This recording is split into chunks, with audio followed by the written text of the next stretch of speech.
Assalamualaikum warahmatullahi wabarakatuh.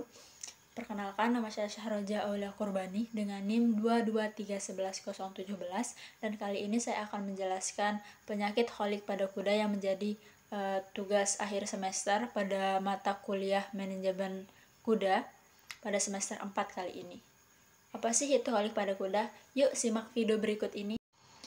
Kolik pada kuda adalah kondisi medis serius yang ditandai oleh nyeri perut dan biasanya disebabkan oleh berbagai masalah gastrointestinal. Kolik adalah salah satu penyebab utama kematian pada kuda dan memerlukan penanganan yang segera. Untuk etiologi pada kolik merupakan rasa sakit yang terjadi pada bagian abdomen. Berdasarkan penyebabnya, kolik ini terbagi menjadi dua jenis, yaitu kolik sejati yang disebabkan oleh masalah pada saluran pencernaan, serta kolik semu akibat masalah pada organ lain di luar dari pencernaan dari kuda. Selanjutnya kita beralih ke jenis-jenis kolik. Yang pertama ada kolik spasmodik, merupakan salah satu bentuk kolik yang paling umum. Periode nyerinya pendek dan terjadi secara berkala dan dianggap disebabkan oleh kejang pada usus. Selanjutnya ada kolik impaksi, yaitu penyumbatan, biasanya disebabkan oleh makanan ataupun kotoran. Impaksi dapat terjadi di mana saja di usus dan kadang-kadang bisa terjadi di lambung. Kasus ini biasa disebut dengan gastric infection sesuai namanya, tetapi paling umum terjadi di usus besar atau di heat gut-nya. Selanjutnya di sini ada kolik timpani atau kolik gas. Kolik ini biasanya disebabkan oleh penumpukan gas yang berlebihan yang terjadi di usus yang menyebabkan usus ini meregang sehingga menimbulkan rasa sakit pada kuda. Selanjutnya ada kolik pasir, sesuai namanya di sini, disebabkan oleh termakannya pasir oleh kuda. Pasir yang tertelan ini biasanya mengiritasi lapisan usus atau menyebabkan penyumbatan. Pasir mungkin akan terlihat saat kuda mengeluarkan kotorannya. Selanjutnya ada dislokasi, yaitu bagian dari usus yang bergerak ke posisi abnormal di perut dan dalam beberapa kasus dapat menyebabkan obstruksi. Selanjutnya ada strangulasi dan torsi. Obstruksi strangulasi ini mengganggu atau sepenuhnya dapat memotong aliran darah ke bagian usus.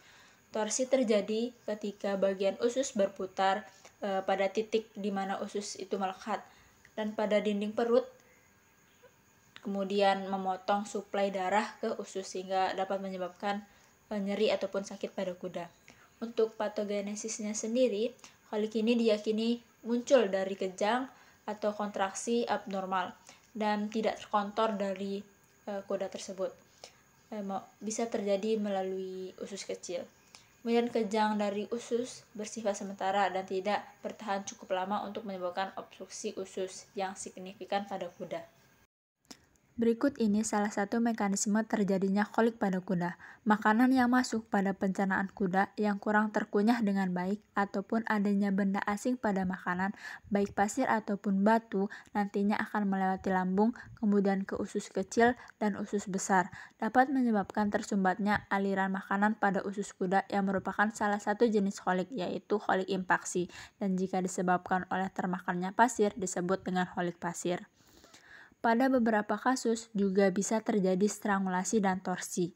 Obstruksi strangulasi sepenuhnya dapat mengganggu serta memotong aliran darah ke bagian usus.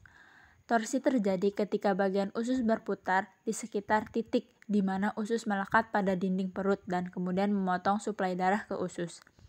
Kemudian, jika terjadi pergerakan ke posisi abnormal di perut dan dalam beberapa kasus dapat menyebabkan obstruksi. Selanjutnya kita ke tanda klinis. Di sini yang pertama ada umum, yaitu terjadinya anoreksia, gelisah, kemudian sering menendang-nendang perutnya, ataupun ingin selalu tidur pada kuda. Selanjutnya ini ada gejala ringannya, bisa berupa mencakar tanah, kemudian gelisah juga, sering menggelinding, ataupun kuda sering melihat bagian abdomennya atau perutnya. Kemudian yang terakhir ada yang paling parah. Kadang kuda jantan dengan kondisi yang parah ini akan roll dan bisa jadi gips. Kuda dengan kolik yang sangat parah akan menjatuhkan diri ke tanah dan berguling-guling dengan keras. Berikut ini gambaran tanda klinis kolik pada kuda. Kuda merasa gelisah dan menggaruk-garukkan kakinya pada alas kandang. serta merasa kurang nyaman. Selanjutnya kita ke tanda klinis. Yang pertama di sini ada denyut nadinya berkisar antara 32 sampai 43 per menit. Kemudian untuk suhunya berkisar antara 37,5 sampai 38,5 derajat Celcius. Untuk pernapasannya berkisar 8 sampai 16 per menit. Sedangkan untuk diagnosanya sendiri ada beberapa diagnosa yang dapat dilakukan. Yang pertama ada histori kasus, kemudian tanda dan parameter klinis.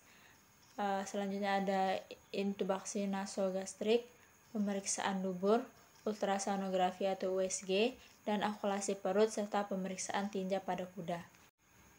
Untuk pencegahan holik pada kuda dapat melakukan beberapa cara seperti memberikan ventilasi udara, mengatur aktivitas kuda, dan membiasakan kuda dengan pola hidup kuda pacu sehingga penyakit holik pada kuda dapat dicegah.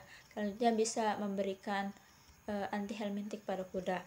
Untuk pengobatan sendiri bisa melakukan beberapa cara. Yang pertama bisa berupa terapi cairan, bisa menggunakan obat analgesik, kemudian bisa melakukan laksatif.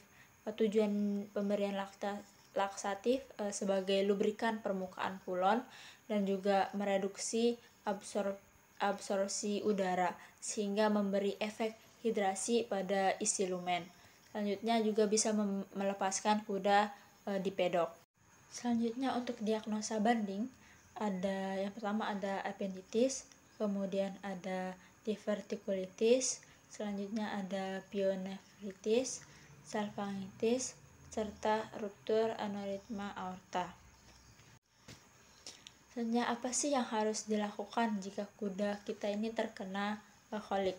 Yang pertama itu sebaiknya kita pindahkan kuda ke area yang lebih aman seperti arena ataupun kandang dengan alas yang dalam, terutama jika kuda kita ini merasa sakit yang amat parah.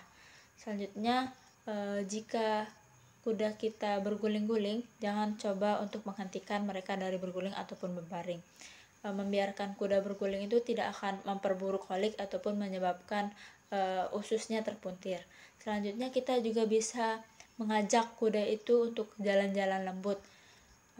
Mungkin itu bisa membantu meredakan rasa sakit pada abdomennya. Namun tidak disarankan untuk mengajaknya berlari. Sekian penjelasan dari saya, kurang dan lebihnya mohon dimaklumi. Wassalamualaikum warahmatullahi wabarakatuh. Terima kasih.